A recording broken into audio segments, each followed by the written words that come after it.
नाज़रीन, पाकिस्तान में जो मुज़ाकरात हुए वो मुज़ाकरात नाकाम क्यों हुए, सीज़ फायर सिर्फ टाइम गेन है या कुछ और, ये सब से अहम सवाल है। अगर मुज़ाकरात हो रहे थे तो फिर जंग क्यों बढ़ गई? हकीकत यही है कि मुज़ाकरात शुरू हुए लेकिन वो नाकाम हुए। अब हल होने से पहले ही इस तरह के मामलात जो थे वो पहले ही चले आए थे कि जिस तरह से तालिबान थे और अब्बास इराक़ची थे, उन्होंने तो बिल्कुल साफ़ कर दिया था कि हम मुज़ाकरात के लिए तैयार हैं और बातचीत जो है वो हमारे नुकात पर जो है वो अगर हल होती है तो सही है, हम उसको मानेंगे। लेकिन जिस तरह से अमेरिका ने इसमें अपने नुकात रखे जिसे ईरान ने मुस्तरद कर दिया, क्योंकि वो बातचीत तो ईरान का कहना था कि बातचीत बिल्कुल हमवार सतह पर हो रही थी और बिल्कुल अच्छी जा रही थी, लेकिन अचानक से अमेरिका ने जो है आखिरी लम्हात में डिनाइल मोड पर आया और वो उसने किसी भी इस तरह की मुज़ाकरात में जो है वो अपनी दिलचस्पी नहीं दिखाई और वो मुज़ाकरात से हट गए।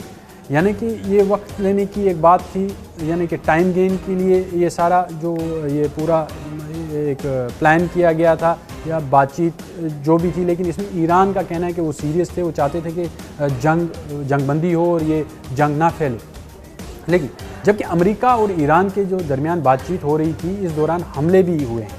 यही वो लम्हा था जिसने ईरान को यकीन दिलाया कि सफारतकारी सिर्फ एक पर्दा है, असल खेल कुछ और है, क्योंकि उस मुज़ाकरात के दौरान लबनान पर भी हमले हुए, इजराइल ने लगातार हमले किए और कई इलाकों पर जो है वो अपनी फ़ौजों को उतारा है जो आगे एडवांस कर रही हैं।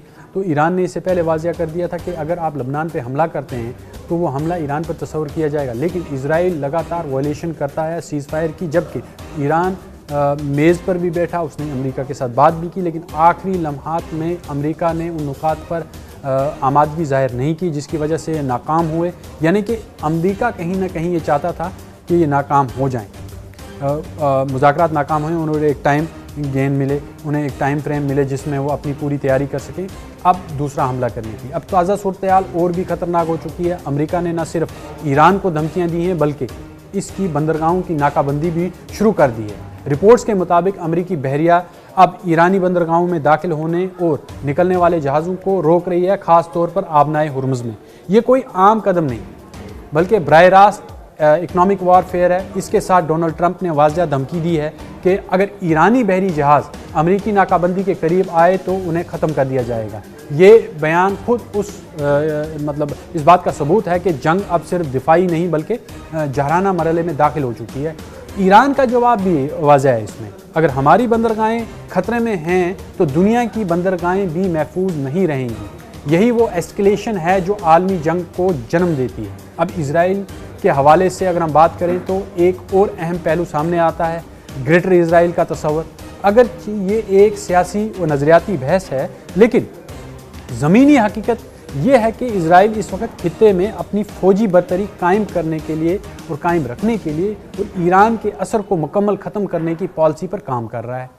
लबनान, शाम और ईरान पर मुसलसल हमले इस हिकमत अमली का हिस्सा समझे जा रहे हैं। इसी दौरान हिजबुल्लाह की जानिब से शुमाली इजराइल पर ड्रोन्स और रॉकेट हमले भी जारी हैं, वो भी हमले कर रहे हैं जो इस जंग को मज़ीद वसी कर रहा है, क्योंकि लबनान के अंदर इजराइल लगातार स्ट्राइक्स कर रहा है, ज़मीन पे कब्ज़ा करने की कोशिश कर रहा है। जहां हिजबुल्लाह जो है वो मज़ामत कर रही है और वो इजराइल पर अटैक्स कर रही है, तो वहाँ पर झड़पें अभी जारी हैं। यानी जंग अब कई माज़ों पर जो है वो फैल चुकी है।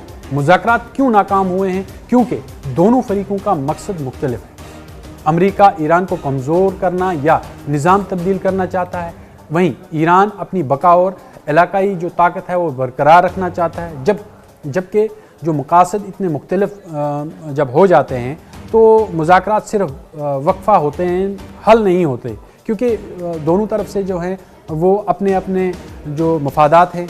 लेकिन यहाँ पर ईरान की अगर हम बात करें तो वो हक़ के लिए लड़ रहा है इस वक्त, क्योंकि वो गज़ा के वक्त भी ईरान ही ऐसा वाहिद मुल्क, मुस्लिम मुल्क था जो गज़ा की आवाम के लिए खड़ा हुआ और अब वो जंग में है। अब यहाँ पर मेरा अगर तजिया अगर माने आप तो मेरा तजिया यही कहता है कि ये हार्ड ट्रूथ है। सीज़ फायर, मुज़ाकरात, बयानात, ये सब सिर्फ वक्त ख़रीदने का एक खेल है।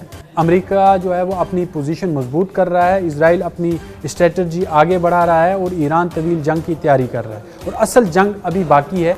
आखिरी बात अगर मैं कहूँ तो ये तलख हकीकत है, ब्रूटल रियलिटी ये है कि ये जंग ख़त्म नहीं हुई है, ये सिर्फ एक ऐसा मरहला है और एक ऐसे मरहले में दाखिल हो गई है जहां हर मुल्क अपनी चाल जो है वो चल रहा है, किसी पर जो मुकम्मल यकीन नहीं किया जा सकता इस वक्त, और एक गलत फैसला पूरी दुनिया को आग में झोंक सकता है। लेकिन हकीकत यही है कि ये जंग तीसरी आलमी जंग बन सकती है और शायद खामोशी से बन भी रही है। अगर आप चाहें तो आप इस पूरे जो इस मंजरनामे को अगर आप देखें तो ये हालात जो हैं ये बद से बदतर होते चले जा रहे हैं। जिस तरह से मुज़ाकरात हर बार नाकाम हुए हैं अमेरिका के साथ में जब भी ईरान बैठा है, और वहीं अगर हम मिडल ईस्ट की बात करें वो पूरा मिडल ईस्ट वक्त जंग की हालत में है, और अब धीरे धीरे ये जंग जो है वो बाहर मुल्कों तक भी फैलती चली जाएगी, क्योंकि आबनाए हुर्मुज़ लगातार ब्लॉक कर दिए गए। और अब नेवल ब्लॉकेड ईरान पर जब लगाया जाएगा, जो आबनाए हुर्मुज़ से जो जहाज़ बाहर निकलेंगे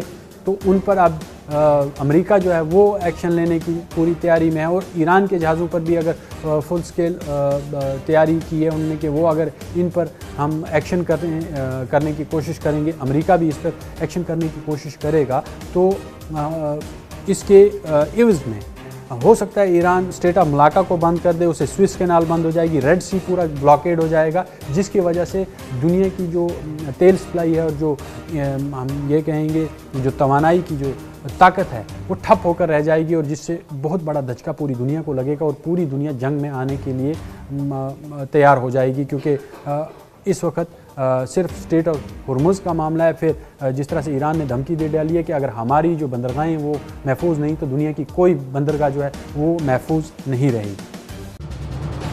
ये है न्यूज़ 18 नेटवर्क और आप देख रहे हैं न्यूज़ 18 उर्दू। हमारी पहुंच, आपकी ताकत।